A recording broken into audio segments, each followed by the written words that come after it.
Hey, everybody. We are back. Did you miss us? It was only like 5 minutes ago that we jumped off.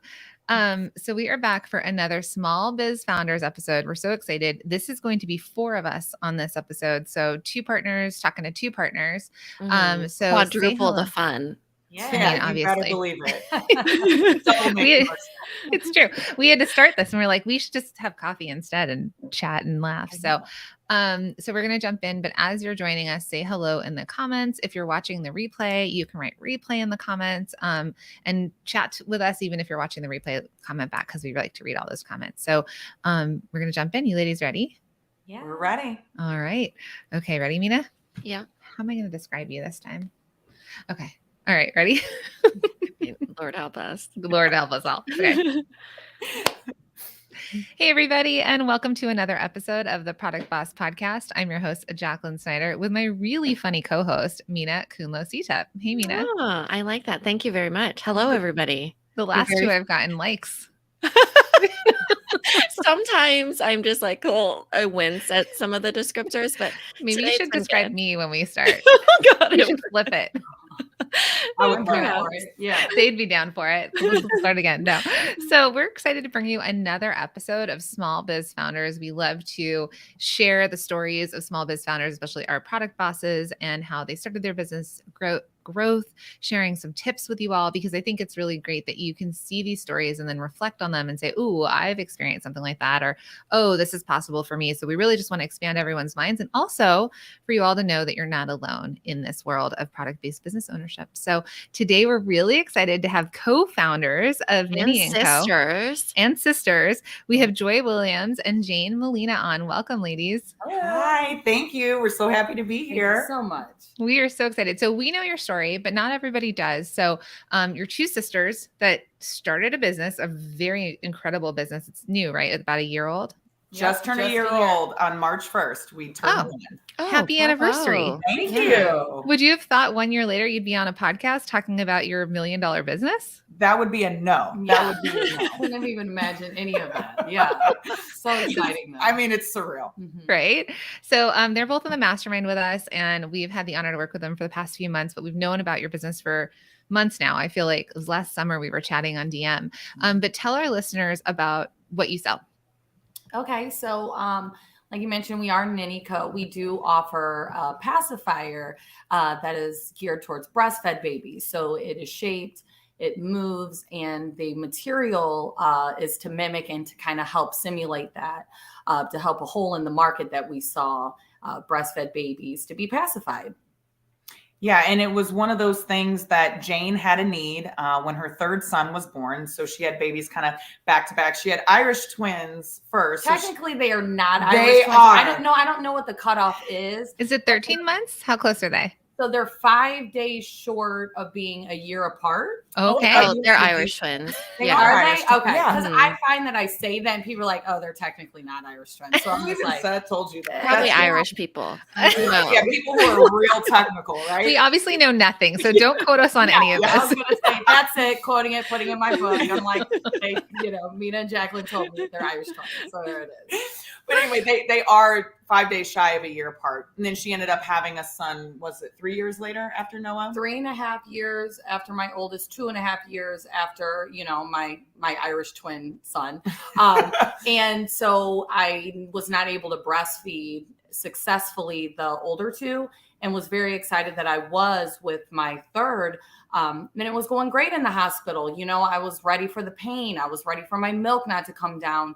But I was really blessed to have a great, go around this time. So when I got home, I was like, this is going to be amazing, and then I realized it's very time consuming. It's a lot of hard work. You have a 2.5-year-old, a 3.5-year-old, laundry. And I'm thinking, oh my gosh, I want to continue to do this, but I was finding that I was getting torn so thin. So I was like, they have to have a pacifier that he will take. He didn't like the traditional one that they gave in the hospital. He wouldn't take a bottle. and really just wanted to latch on for non-nutritive sucking and to be soothed. So I went on a search and I came up with Europe. Somebody should have it right somewhere. And I remember it would be so bad because we owned a service-based business before this together. And when she'd drop him off at the babysitter, she'd be like, well, clearly he'll eat during this 8-hour period. He would literally not maybe take an ounce or two. And then when she'd bring him home, a lot of moms can relate to this. Like he was like, okay, now I'm finally here. I'm ready to cluster feed. And they would literally sit on the couch all night long. She couldn't spend time with the other two. And she was like, this is like a legitimate pain point. And I wasn't experiencing the same thing with my two kids, but this was something she felt so passionately about. She was like, they need this. This needs to exist on the market. And I'm like, there's a lot of things that need to exist on the market, but what do I have to do with that? Right. And she just felt it so strongly in her soul, like, this has to come, but I really feel like we need to do it.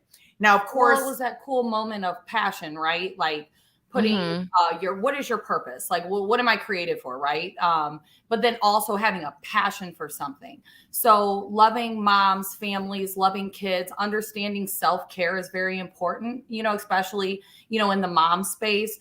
We like to consider everybody else, but, it's kind of hard to admit sometimes to say I'm struggling with this, or I can use a little support. So there was just a passion behind that. Like, if we could help moms and also soothe the babies, in a different way, we felt an activation behind that, coupled with our faith and determination. But I was like, I've got to take my sister, because, Minna and Jacqueline, you guys are better. There's no way I could do it without her. Nobody would know about it if it wasn't for Joy, So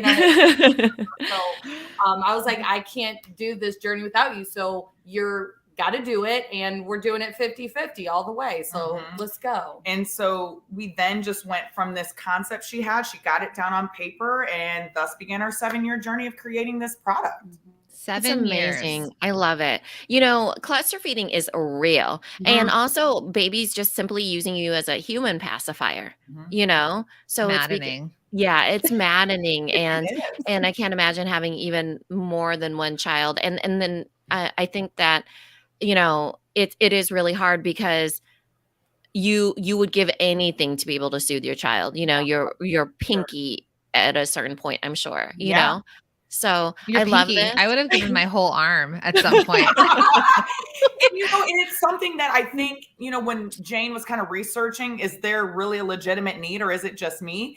She was going into forums and seeing like women, like full on chats, like, is there anything that's shaped like a boob that I can give my baby? Like, this was like a pain point that we were seeing existed everywhere. And she's like, okay, clearly there is a need here, right? Because then also it's like, can two moms do this, right? I mean, because you look at the industry, and from two moms in the Midwest, like she said, owning a small contracting company, can you even go into an industry like pacifiers? We literally worked in heating and cooling. And that's what we did. And so to think, like, how do you just transition into pacifiers? But it was very cool, because there was actually 2 other women who had just gone through and kind of forged the way and came out with the pacifier. And then we saw another woman that was located, where is she located? Belgium or it was a European country. I can't remember, but another small business pacifier company. So that gave us motivation too, to say, great. I mean, there 2 moms can come in and create a space in the market different. Yeah. And I think that's the biggest thing, right? It's like telling yourself, like, no, I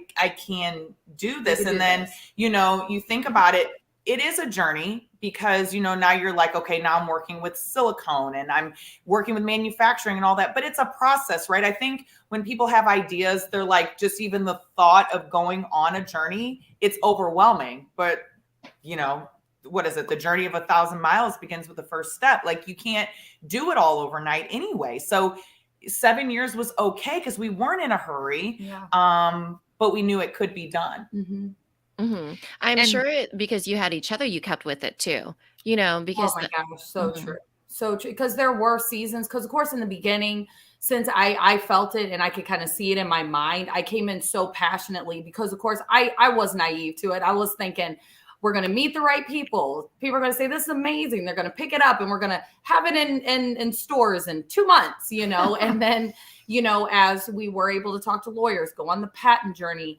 It's like she said, we had the other business, which that wasn't what we were meant to do. So, I felt sometimes like I was the one that was constantly kind of picking us up. And I came back, I think it was after like a Christmas break into the new year.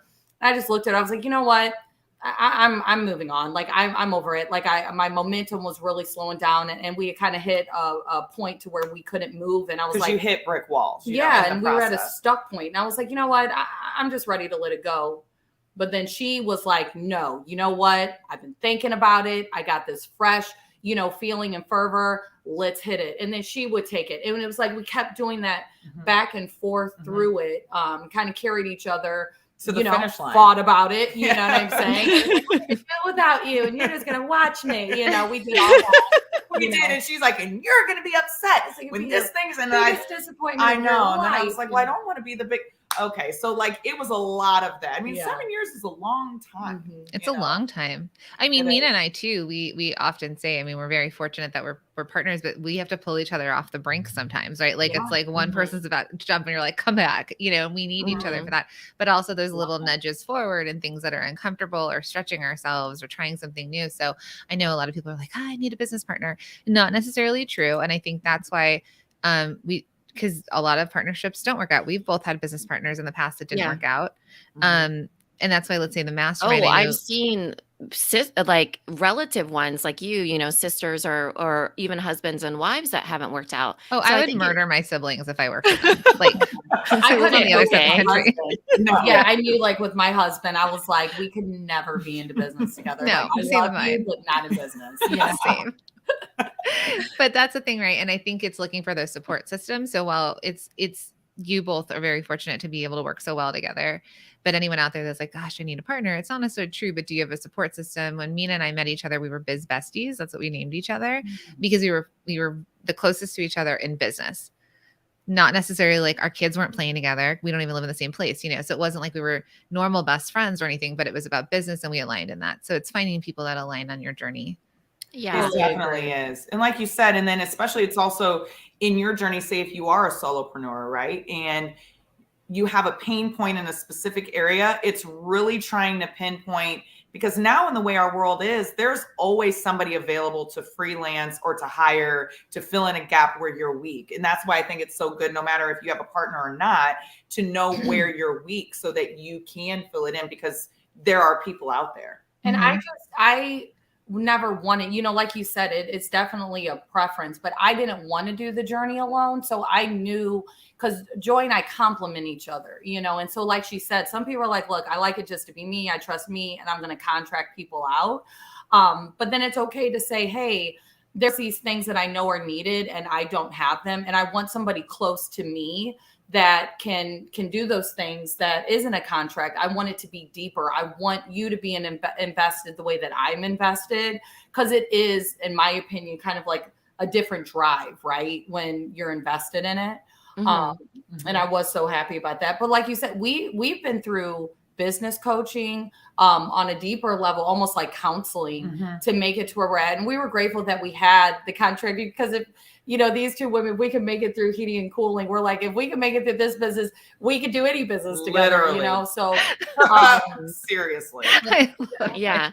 And I know you had said earlier when you were talking that that wasn't what we were meant to do, the heating and cooling, but I bet it was what you were meant to do in that time, in that season, Totally. We literally think about it, we're always thinking things in a biblical perspective, but it's like that was our like wilderness. Like we were literally like the Israelites in the wilderness trying to make it. And we're like, okay, if we could just get to this is our test. Like we can pass it. I promise we can. It's like boot camp, and you're right. And we were able to learn a lot about business.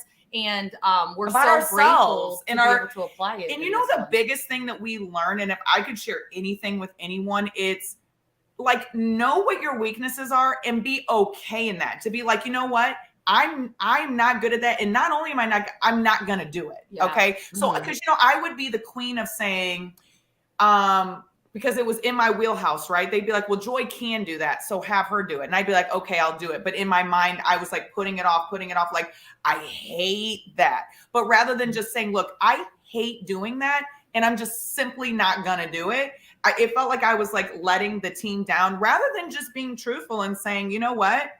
If I'm being honest, I'm probably not going to end up doing that. So we might need to find somebody else to do it. And I think once I got comfortable with that, now, of course, there's always an extent where there might be certain things you have to do, and that's fine. But if you get to a place where it's like, I can maybe lean on somebody else to do that, and then it will get done and get done better. I just got comfortable with that to say, I know where I am and where I'm operating at my best, and I'm just going to focus on those things. Mm-hmm.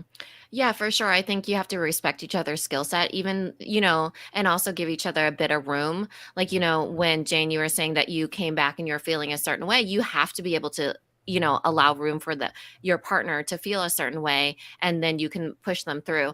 I do think it's really important what you said, Joy, about, filling each other's gaps. But the thing is, if you don't want to do it, I feel like this is kind of like, a lot of times my natural skill set will be, I always thought that I was like an integrator brain. And when I took that integrator visionary brain, I was neither. It didn't place me in neither. That's why I call myself a visigrator. Mhm. But it doesn't mean that I want to be the integrator, even if it comes naturally. So I think that when you work with anybody, whether it's your husband, your sister, even if it's you as the CEO and you're hiring on a team, you have to have roles, you know? You do. I love And it. I Mhm. absolutely agree. And we actually, towards the end, had to develop our own operating agreement, right? Because the At the thing heating and cooling I company. love, I know not everybody, I love paperwork. I love putting things down on paper, because that way you take the emotion out of it. Because sometimes in business, it's not emotional, it's not personal. It has to do with the business only. So when we had an operating agreement, and if you sign on to say, I'm taking care of this task, and this one, there's no doubt on, well, I thought you would handle it, or I assumed you would. And that way, if say your partner is not handling their tasks, it doesn't have to be a tit for tat. It doesn't have to be emotional. You can pull out your operating agreement and say, hey, I would just like to bring up, when we agreed that you were going to handle A, B, and C, they're not being handled. Let's talk about it, right? And it's not saying, putting them down. It's more or less, it's all coming down to the solution. So if you're not going to do it, then we need to pivot. But trust and believe I'm coming to you because you agreed to handle that task. And so I agree with you 100%, Minna, because if not, especially being with sisters and you're just holding each other accountable, it's so easy to take it to, she's my older sister, right? So it goes back to, I feel like I'm 7 years old again and being like, no, you got it. And I'm just like, how do I end up having to do this? Yeah, but I'm thinking to myself, you have no problem being the boss. Like she'll be like, no, you, and I'll be like, okay. So in our company, Jane is the CEO, right? So she is, and that works great because Jane will drive things. And I was okay with that. It's also understanding like that is her and her strengths, and it's great. I would literally put her up at a negotiation table, eye to eye with any like man, who's like playing hardball, and he's like, look, this is what, and she'll look at him and be like, I'm not doing that. Like she's so good at like sticking to her guns. I mean, Thanks, I of course. Yeah. I mean, I recognize her in that. And for me, like I'm comfortable to say, and I handle all the like marketing and business development and any types of like new advertising agendas and things like that. I handle that, and we allow each other to do our own thing, and it works well when we're in a company, especially that we're passionate about. And just to back it up, just to be honest, though, we work very hard on getting core centered, right? Like when you could be a leader of yourself to say, I understand that I have weaknesses. That's okay. This is who I am. That's okay. For example, I'm not a good speller. To some people, it's like, hey, big deal. But, in your head, sometimes things like that can try to define you. But now I'm like, hey, big deal. So I don't spell well. Joy spells all the things for me, or she checks it for me. But like, I don't even pick up a calculator. Jacqueline does all the computing. She just tells me. Obviously. Have we multiply by Serious. zero? If we are auditing anything, I actually don't crunch the numbers. She'll just tell me, I love that. But when you're comfortable with, because sometimes I feel people haven't gotten comfortable with those things about themselves, and it can cause insecurities that can cause problems in partnerships, or also with turning tasks over, trying to be something you weren't called to be. It's Yeah. okay to accept yourself for your strengths and your weaknesses. And as Because you we see, all have them. Joy and I have gone through a lot of work to highlight those, but it wasn't always like that. Sometimes we butt heads because I'd want to be kind of like Joy, or she'd want to be like me in certain ways. But we got Core Center to say, I'm like me, and that's okay. We really came in harmony there, complement each other. And it's no longer, we have moments, but it's no longer challenging each other, but you can root each other on and say, I'm sending you in there and I know you're going to do a good job. Yeah. You know? Ooh, I like that affirmation. I'm like me, and that's okay. And, Mina's had to tell me that a lot of times because it's the same thing. And I think, and especially at the level you're all at, but business owners, I want you to hear this. And Emily, we just got off and she's like, I used to think I didn't need mindset help, but then I realized I needed mindset help. And we all She was do. like, mindset help I thought was for other people, not me. Yeah. But then she realized, she was holding on tight to certain things, or she thought other people couldn't do it the same way she did. Or even when you start to grow wealth that you've never experienced, how do you even handle that? Like the capacity to hold that. And so what I love about you all and what I actually learned from Minna was I was just going through life like in the hustle and business and doubting myself and feeling insecure about it. And then when I met Minna, she just was so good at saying, well, this is the season you're in and it's hard, but she had perspective.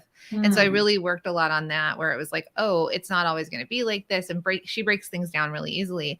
But I agree with you, because when we've been business partners for 4 years now. I think we're at 4 years, but God who knows knows. numbers? So I mean, bring out your calculator. I'm going to need to. what year? But last year, I'm going to be honest with everyone, was a struggle for us. It was coming out of the pandemic. It was, our kids were home and then they weren't home. It was just, I don't even know where I was located. And so it was hard. And, but the thing that she allowed, and I think you guys are saying this too, is that we reflected back at each other of what we were good at, and it was okay. And I didn't have to be more organized like Minna to be a good business partner. Right. And she didn't have to be more, I don't know, all the ideas all at once. Like she needed like we saw each other as the things that we were strong at. And that's why we work well together, but being okay with that for ourselves. Love it. It's so important. It is so true. And you both had practice too, right?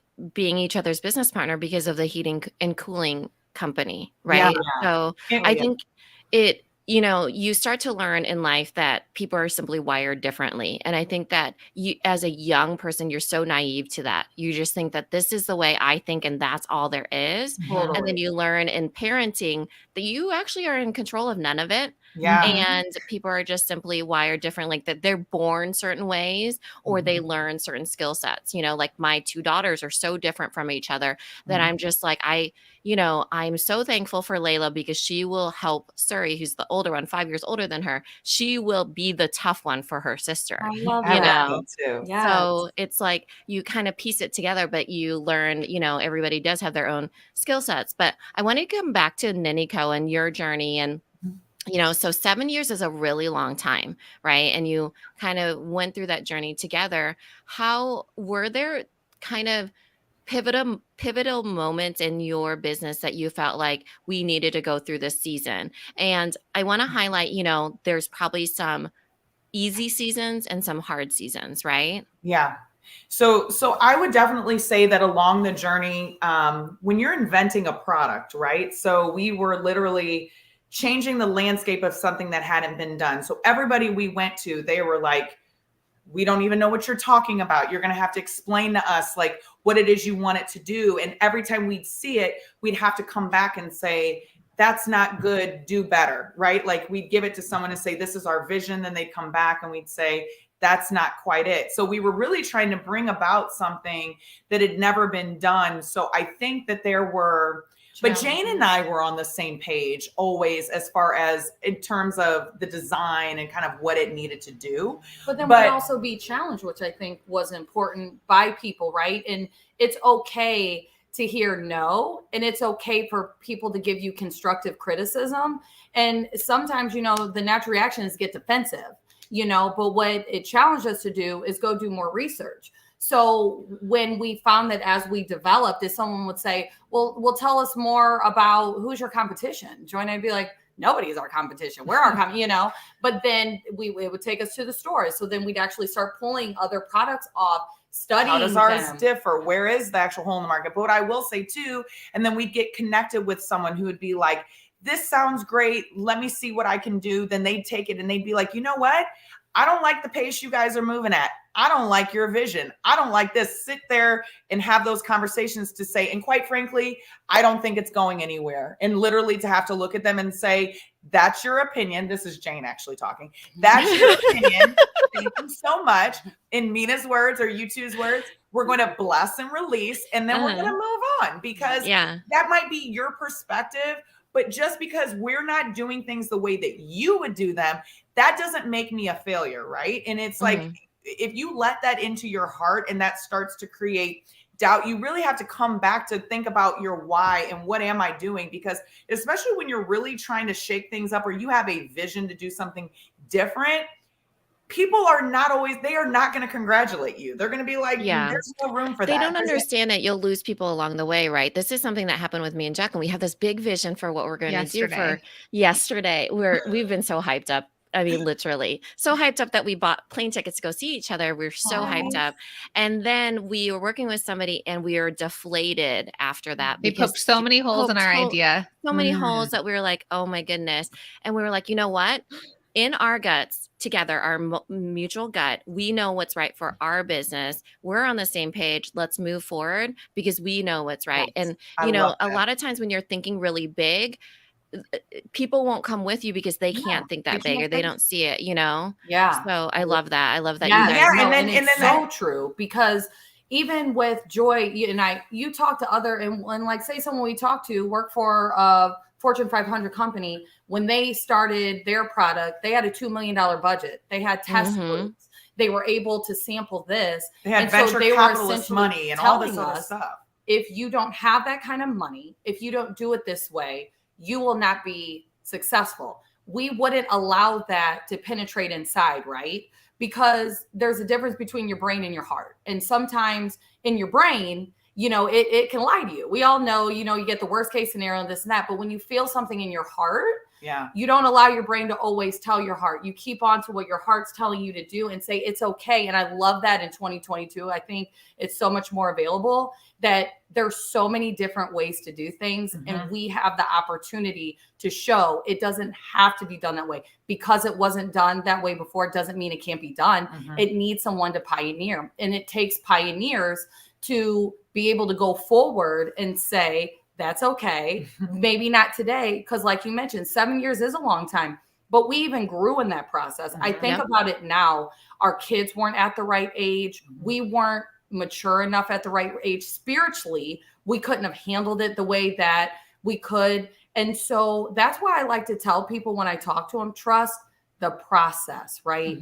Because you think, if I could just get past this thing right here, it's all going to fall into line. No, the reality is you're going to get there. And if you're not careful, there's going to be something else that's going to isolate your time and isolate. So it's like when you get comfortable in the journey to say, I'm enjoying exactly where I'm at today. I'm celebrating where I'm at today. We did something extraordinary today. If we don't do anything else, I am so proud of us today, because there always will be something to try to take your attention to go the other direction. But there's a time for that, right? So you prepare for it, you get ready. So when you tackle it, that was the day for it. And if it doesn't happen today, we're still winning, right? Because that's what you want your life to be, is like, you never reach your end goal until the end, right? So yeah, it's all about the journey. And I love that. That was beautiful, by the way. I'm going to have to re-listen to this to take your advice. Let me tell you.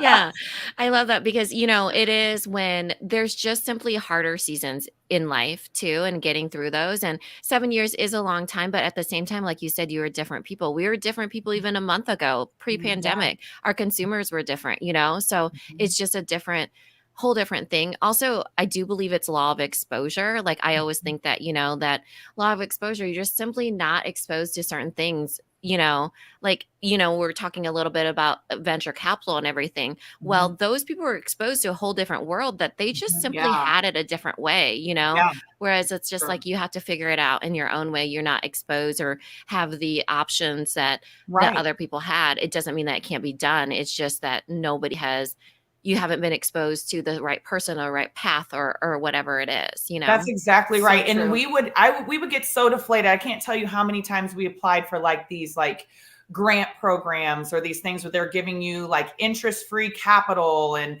you know, with no equity in your business, like this $50,000 opportunity, this $5,000. We have not received, I don't know how many times I've applied for a grant. I'm like, and I know our idea is good. I mean, and we're like killing it. And people are like, no, thank you. And I used to get deflated by that, thinking, well, why doesn't anybody see our value? But they're getting like tens of thousands of applications. And then I'd be thinking, well, if I don't have that type of accolade or recognition, or if we don't have that money from said source, well, then maybe we're just not going to be as successful. But it's so not true. And when we didn't have that money, we'd say, well, how are we going to do it? Well, then that's when maybe we had to do something along the process and it had to get put on a credit card. Or somebody said, well, you know what? I got my tax return. I'm not even going to lie. There was a point where I had started, you know, putting money into a Roth IRA. And I just called my financial advisor along the journey. I was like, listen, I've got to get this done. I need that money out. She's like, that's not a good idea. I understand what you're saying. But this is how invested I am here. And I know what's to come. And I believe in it so strong. I'm not giving people financial advice here. Clearly, that's not my strong suit. But what I am saying is that that's in myself and in this journey, in believing in this product, it meant so much to me that I was willing to do it. And now to look at a year later and to have made, like, you know, we are on track. You know, we will hit $1 million here soon. We didn't hit it exactly in year one, but we'll hit it probably in the next 2 months. I mean, you didn't start in January. No, we started March 1st. And yes, I told you, so exactly. The amount of money that we made. Oh, yeah, we didn't start in January. Yeah, that's what I'm saying. Like, you, like, come on, let's give ourselves, you guys made a lot of money. Yeah, we did. And what I will say, too, is that I called Jane this morning. I said, well, congratulations. Now that we are in the first month of our second year of business, in day 3, we've already made more money than we did in the entire first month. Oh my goodness. Bravo. Yeah, and I was like, thank you. We celebrate that, right? Like, and also going back to what you were saying, Minna, about how you don't have the exposure to certain things. And so Joy and I got comfortable with that, because you go into environments where you feel like these little guppies in this big pond, and like, we don't understand the venture capitalists. We don't understand that. But then we thought about, maybe because we're not supposed to. We were made exactly the way that we are. And then once again, going back to being core centered, we're hustlers, right? If you can do a contracting company and sell it successfully and not have the background in it, being women, you know, we're like, we hustle. So I said, that's how we're going to do it. And like Joy said, we know how to move the pieces around to say, we need this money today. Let's find that money. You need test groups. We got moms who are having babies. Let's get it tested. Talk to these moms. And we're going to start doing our own field research. It might not be in a fancy building where we got chips and water and, you know, giving you gift cards on the way out. But we had ways in which we could do it for not $20,000, you know? And so we just say that to say, like, never be afraid to go outside the box. Yeah, go outside. Or when people, even in the industry now, is coming in a product, you kind of hear, well, you know, you guys are new to this industry, so kind of know your place and understand. Are these men telling you this? No, they're actually professionals in like the feeding world. So we were told, like, we didn't come in this industry looking for the validation of feeding specialists per se, or oral functional specialists. But when you have a product that goes into a baby's mouth, you're going to get that feedback. Right. But we were here to do something advantageous for moms. We didn't know what was going to come. But what ended up happening was the feeding world has jumped behind this product and has celebrated it as a whole. Like, we are getting so much validation from dentists and oral myofacial therapists. I didn't even know what that was before we started this. You know, orthodontist, speech and language pathologists, occupational therapists, chiropractors, the list goes on. And they're like, no, and they carry them in their practices. And now when we sell wholesale to medical professionals and therapists so they can give them to their patients as therapeutic tools. And with that, whenever you have that, you're also then going to have the other end of the coin, the other side of the coin, that's going to say, well, I'm a professional and you are not. And they'll say, and literally you'll get an email that says, and I don't mean this with any disrespect, but you're just 2 moms. So how can you say? And we're like, well, we're not actually the ones saying it. Ask the 30,000 people that have already received this product in the mail around the world. They're the ones telling us what it is, right? Right. Mm-hmm. Oh, I love when people try and put us all in our places. Like the keyboard warriors out there, they're driving me bonkers these days. But yeah, I mean, I think, and I want to go back to math since, this is a math conversation. So when you're in school, my son's in 3rd grade and he's learning, multiplication and or let's say addition. And the way that they're learning it, like the way that oh my God, what's Common Core? No, what's the word? What's the equation? When they're writing the equation, whether it's horizontal or stacked on high note. See, I don't even know why we're using math as an example. The last podcast, Mina was talking about farms and had no idea. So. But there's many ways to get to that answer. But sometimes when you're in school, they show you just one way to the answer. Correct. So they're teaching you a curriculum that's one directional, and this is the way we're teaching it. And then, us growing up, when we grew up, maybe we learned it in a different way. So I'm showing my son, okay, no, you can carry the one and da-da-da. It's a different way of doing the addition equation. It's the old school way. Yeah. We learn differently now. Mm-hmm. But then there's other ways, right? Like the way I count, like I was giving him my tip on when you add, 9 plus something, like my tip on how I do that. And I have my own brain of figuring out how I do it. And so seeing there's, when we get forced into this box of this is the only way that it's possible, or you're going up against like Johnson & Johnson and their baby products. And people are so set in that, but like you said, it takes inventors. I live in the shadow of Thomas Edison's, factory, like where he did all of his inventions and stuff. Edison is like really big here. And it's like, I look at it every time I drive by and I'm like, so much came out of this one place, but he didn't invent what he invented in an evening. This was years and years and years and years and years of basically the light bulb and so I think for all of you, as you're figuring your way out through this, they didn't start out as feeding professionals. They started out as moms, which is a need that people aren't always thinking. It's the same with Sarah Blakely. She's like, men were designing corsets for women. People were, I come from the lingerie industry. We were designing, but it wasn't for comfort. And then a woman was like, but this is my body and I want comfort. And so she came at it from a different perspective. And you're doing that for the baby and mom industry. Yeah. Oh gosh. My favorite part of this whole entire thing is that the reminder to all of us that it's not an overnight success.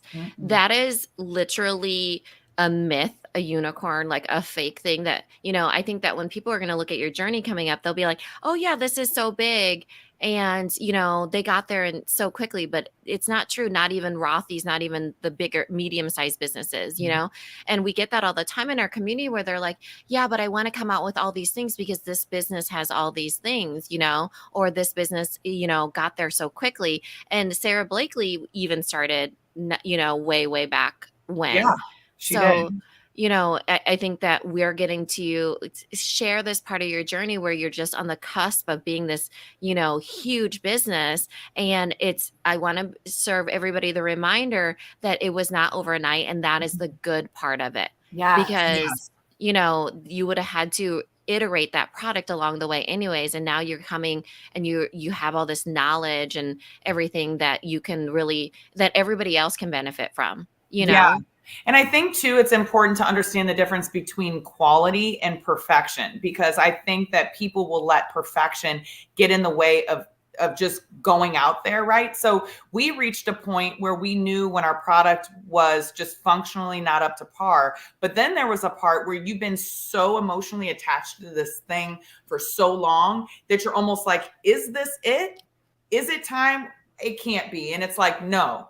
It's time. Let's go. In the day that we launched, like now we have like probably close to 10,000 pacifiers on hand and inventory ready to send out. But the day we opened, Jane was like, that's it. We're creating a launch date. We're doing it March 1st. We literally had 500 pacifiers on hand. We're like, it just is what it is. It was time. We're like, we got to put this thing out there and see what it was and capable to do. And there's a part of it, right? You jump and you hope your parachute opens. Exactly. But you have to jump. And like she said, perfection gets in the way of progress. If you're like, but let's get our lettering a little better on our website and it's like, you can get to a point to say, I feel really good about it. Let's give her a chance and let's go, and fly. And of course it's not the way everybody would do it, but Joy and I kind of live So that way. Apple does it. I'm not even kidding. That's part of Really? their, yeah, they release before they're ready. Obviously, do you get all the updates? Yeah, obviously. Yeah, That's right. right. And they use, because they need people to test it, you know? And then that's how they pivot is real Mhm. people in the real world. So they disperse way, way before it's actually ready because there's no real world simulation for what it will go through. But I here's love a good that. That's example cool. for both of you, which you just did, right? And we're in the mastermind. We've been talking about it. And but you just changed the names of your pacifiers. We sure So did. Thank the you, Mina. colors, yeah, you could check it out on their Instagram. But what was interesting is like they came out with a business. They've sold a lot, 30,000 of them or more, right? They've sold tons of these, but it wasn't too late to change or to improve or make these micro pivots, right? So if everyone's like, well, I did this and this is forever going to be this way, it's not true. So now they have frost and mint and peach and blueberry and Yay, oatmeal oh, and peach. Oh, I love it. plum, Yep. My right? favorite Yeah. pie. So yeah, because you are, tweaking and you can, like, I totally get that. Sometimes people tweak forever and they're just like, I can't do it, but none of it is permanent, and it shouldn't be. So as an entrepreneur, if you stay, and the naming is one thing, but let's say you're branding, right? Eventually your branding does have to evolve because it becomes closer to what your customer that you're attracting is, right? So Sure. you see people rebrand all the time, right? You see them upgrade their positioning in the marketplace. Yeah. And so when you're going into a market fit, it fits, but if you outgrow that, then you do have to upgrade the things that you're doing, or you have to adjust it so it's closer to what your customer wants, And that was something you added, because when we were having the conversation, you're like, why not like oatmeal or blueberry? So you gave me those two. And then you're like, and I was like, I can do that. You're like, oh yeah. And I was like, okay, cool, done. Uh-huh. So Yeah, it And was sand, right? Sand it and was maybe. sand. Uh-huh. Yeah, it was Oh, wait. sweet sand. And you're like, it reminds me of sand in the mouth. And you were the third person that had like said that recently. I was like, you know what? That's probably not something we want. Like, we probably do need it. But while we were coming up with names, we could not figure out something that was like that. We were coming up with everything in the world. And you were like, why not something like oatmeal? Babies eat oatmeal. And I was like, Mina, where were you when we were literally? Because like the actual Pantone color is like flesh. Like that's like what it's called. We're like, we're definitely not calling it flesh. We're like, let's call it breast.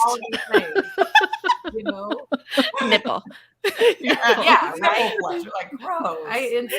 So when Joy said oatmeal, I was like, yeah, I mean, right when she said it, because I mean, while you were talking, I was like taking all these notes, and it's worked out great. And actually, we just did a photo shoot with some moms, and I was like, we haven't come up with anything. I was like, coral, I'm on the fence, and one of the moms was like, what about peach? And the other lady's like, I love peach. I was like, done. Peach it is.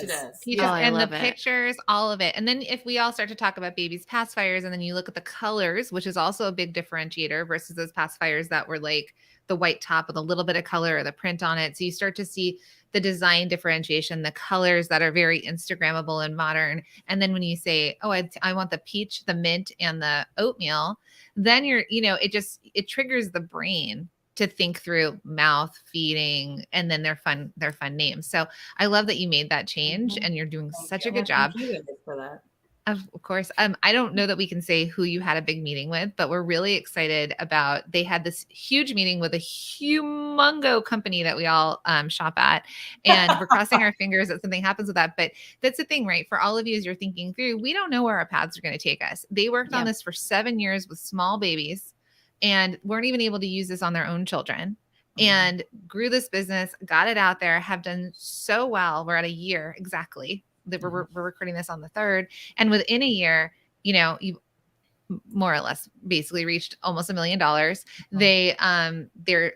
They're living their lives. They had a huge meeting with a huge company, and there's just so many opportunities that are coming. So all of you, I think if you take from this, their tenacity and the things that they've done and that they just kept going, it's tweaks, it's changes, it's pivots. It's sometimes you throw the whole idea out and you start again, but it's not a straight line. And so if any of you feel behind the game, you're like, I've been doing this for 5 years, why don't I have their success? Well, just keep going. And I think like you said, it's when passion meets purpose.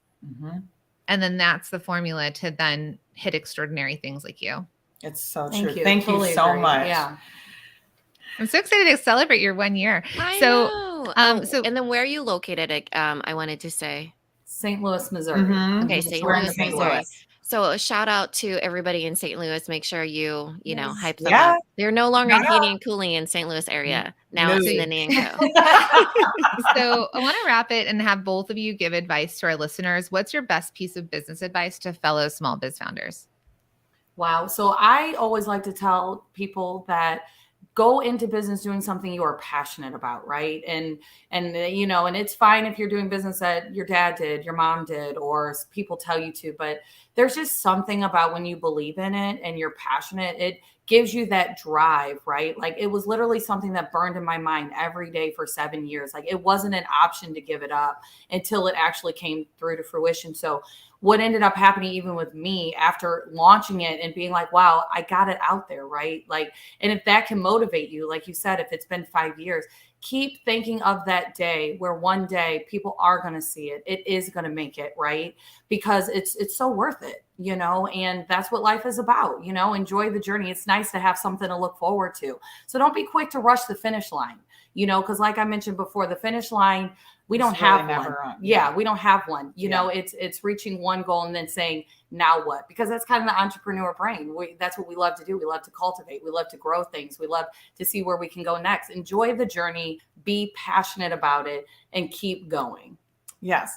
And I would say that my tip would be to celebrate the small things. Like, don't take for granted the small wins. Like Jane and I, even if it's just a moment, because we're always usually here at the office running around doing kids and all the life stuff, just to take a minute and say, we just did something, X thing, and that's pretty remarkable. So whether we go grab a lunch and we just sit down and we just say, wow, let's like just sit in this for a second, or we agree we're going to go just catch a movie or just spend time together, do something we enjoy. We at least make a small dent in that to say, we're going to celebrate this. And then tomorrow we'll pick up and we'll go to the next thing. So celebrate the small things. Oh, I love both of these. That. Yeah, so good. Okay, so if you could share with our listeners how they can buy you, support your business, and also follow you. Great. So thank you so much. So currently we are only available direct to consumer on our website, and that's at www.ninnico.com, and that's NINNICO. You can also find us on Instagram, Facebook, and Pinterest, and we are all at Ninni Pacifier. Amazing. We'll put that all into the show notes for all of you. Thank you, ladies. Congratulations. Happy anniversary. Yes. Happy anniversary. So good. Thank you. Thank you so much. And we'll see you soon. Yeah. Thanks, everybody. Bye.